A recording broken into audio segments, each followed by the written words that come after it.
Good afternoon, ladies and gentlemen, and welcome to another Propagandacast with me, your host, Imperial Dane, straight from the Propaganda Ministry here in Denmark. And today we have for you a 2 versus 2 on Duclair. Yes, indeed, it is a 2 versus 2 today. No 1 versus 1s, but 2 versus 2, 4 forces in a great battle on some larger map than the usual 1-on-1 versus 1. And of course, Duclair, that town by the river Seine, I believe. The spot where the Germans had to cross as they were escaping after the disaster at the Falaise gap. And who shall be holding the line for the Germans, ensuring that the Allies don't catch up with them? It shall be the Speerverbande Broverlord. Broverlord, a bit of a curious name of Broverlord, I suppose. And who shall be supporting Major Brover, who is of course commanding the entire Speerverbande. It is FriskyPiranha, who I have absolutely no idea who is. But I'm sure they are two decent chaps. And who shall be opposing them? We have Grimsdottir, Icelandic name, I believe. And we have Gaurav 252. And once more, I've forgotten to turn down the volume. Bother. But there we go. And Gaurav shall also be fighting for the Americans alongside the British. So a combined task force of the 51st Scott Lowland Division and the 1st Infantry Division. You of course have to see how this shall work out. This map of course being interesting is in the southern part, rather open, only a bit of forecast here and there. Some structures which can provide a dominating area of this, or dominating control of this area, albeit it can't actually cover both victory points. And then we have this area, which is of course the less fought over territory, and that is a lot more difficult to move about in. Lots of hills, lots of things blocking movement and what not. And in fact, let's just get on with this, shall we? We are seeing the engineers already laying down the foundations for a barracks. Infantry section moving out. We are seeing one wehrmacht quarters going down, but only one. Apparently Mr. FriskyPiranha is feeling in particular frisky and not laying down a wehrmacht quarters right away. Most interesting bit. Oh, there we go. Not waiting too long though. And Pioneers heading straight for this munitions point, while both of Broverlord's Pioneers are setting up the Wehrmacht quarters right at the entrance, though that's perhaps not the best spot. Can in fact end up blocking for vehicles, I do believe. So that might end up biting him in the arse, I suppose. But Pioneers are moving towards the south. And we are seeing the infantry section setting up at this point, most likely meaning that the headquarters command truck will also be going there. Again, the sort of good rule of thumb is where you usually see the recon section going first is usually also where you see the headquarters command truck going first. And there we go, packing up. And of course, due to this being a 2 versus 2 game, the Allied commander, the British commander, this won't actually suffer any penalty from packing it up, since the Allied headquarters will in fact be able to pick up the territorial slack. So unlike in a 1 versus 1 game, when you in fact been giving up any munitions and fuel, here in this case you will in fact be getting it still while moving across open land. So that's something to keep in mind. And we are seeing some reconnaissance section troops opening up. One sniping out one of the MG42 gunners. This is a really bad move though. Already taking quite a lot of damage. In fact, could in fact have been cut down on the way over. And we are seeing a bike moving in. This reconnaissance section is awfully out in the open. There we go, getting suppressed. Riflemen moving in from the north though. Pioneers and assistant gunners of the MG42, albeit there's only one left, opening up there. One gunner is downing behind only one. Rifleman running around the building, might take up positions in the hemicar further. Pioneers getting into the house. Lots of submachine guns now, plus the bike. Riflemen are certainly taking quite a bit of damage. Who shall win this? And there we go, retreating in the face of all those submachine guns and machine guns. Lots of machine guns in general, I suppose. Lots of MGs, a bit is. And we are seeing engineers putting up the pressure in the southern and western eastern parts of the east. I'm not entirely sure.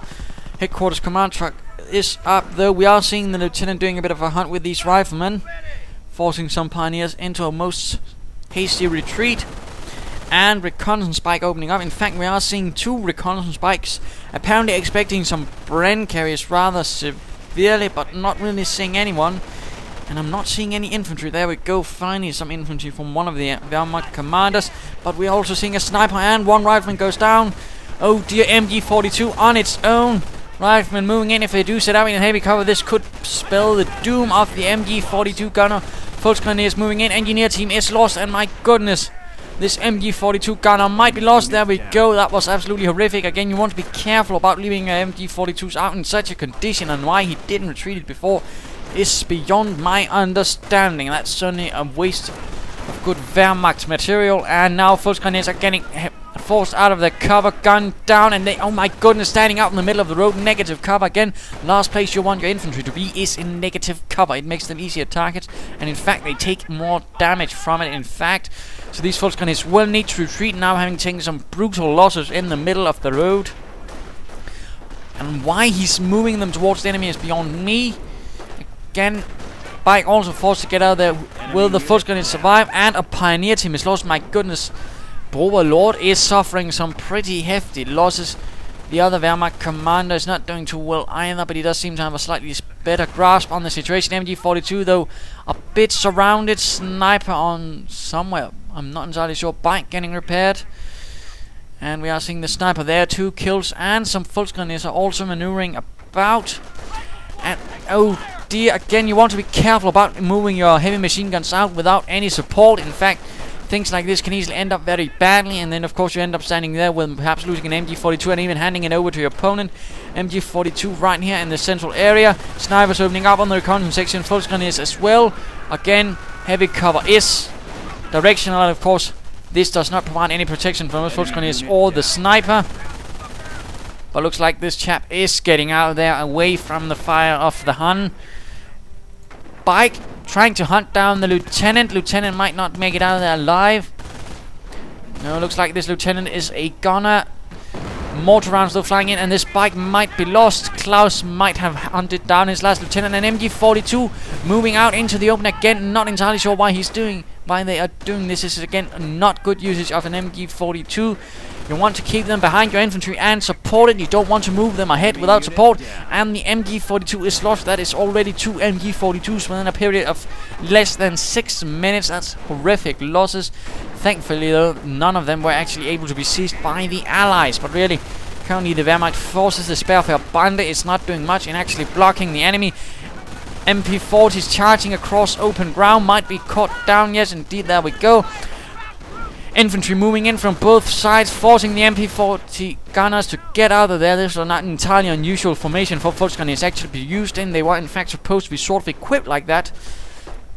Although in reality they were supposed to be equipped with actually assault rifles. That was actually an interesting thing. But of course, assault rifles being a bit short-handed all the time, were not in fact able to be fully equipped with that, and sometimes not even fully equipped with submachine guns, in which case they were of course equipped with the rifles. The Volksgrenadier division was actually sort of imagined in the beginning as sort of a modern infantry division fully equipped with assault rifles.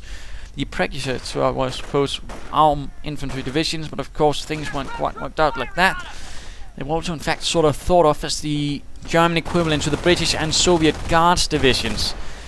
And as I'm pretty sure none needs to be told, they fell pretty short of that. British forced back by the stout forces of the Germans, but heavy losses already. Grenadiers now out. The Sperrfeuerbande doing a bit better this time around with the Krieg barracks. Perhaps these Grenadiers might be able to provide some more solid firepower. We're also seeing MG42 and those MP40 equipped Volksgrenadiers. Medic taking quite a bit of fire though. Snipers and everything else missing. Sniper not getting a kill again, my goodness. There we go, finally living up to the whole sniper business. Pioneers forced back, Grenadiers apparently abandoning them. Not entirely a good situation. We are seeing a bit of skirmishing in the north as well.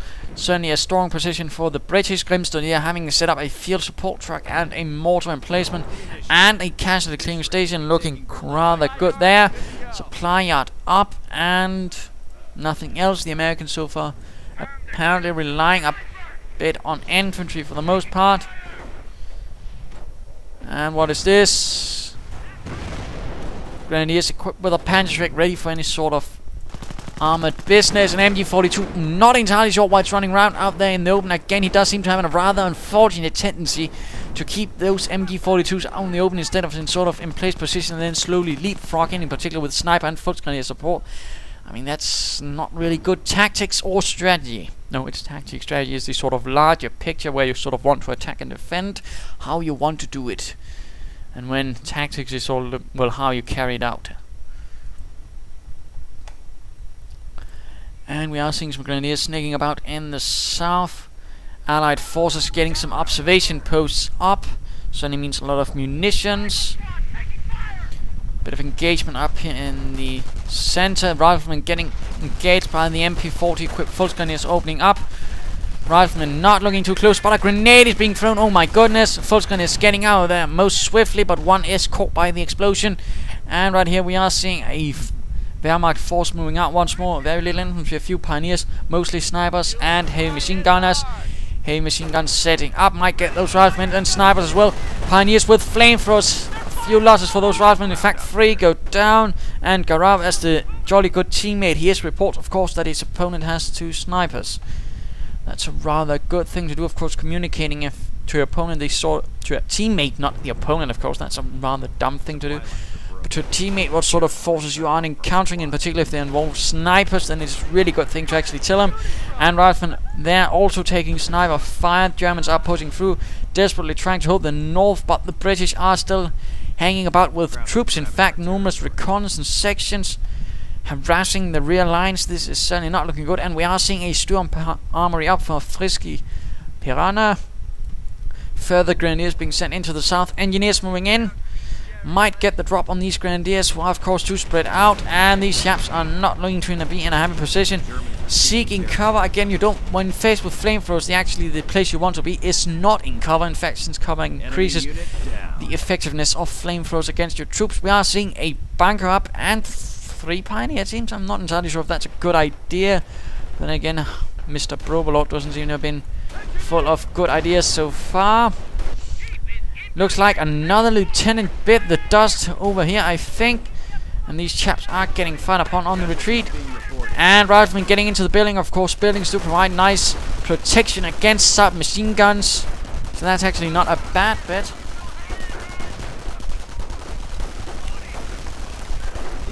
Grenadiers forced to retreat. Riflemen sneaking about in the north. Might move in with some grenades and clear out all of this. German medics moving in. And we are seeing a jeep out for Gaurav. Interesting. And riflemen getting out of the building most swiftly while we are seeing an engagement here. And it looks like these grenadiers barely survive, forcing... Losing a munition sector. My goodness, how many grenadiers were lost here? That's one... Looks like several higher losses were incurred there, in fact. And now we are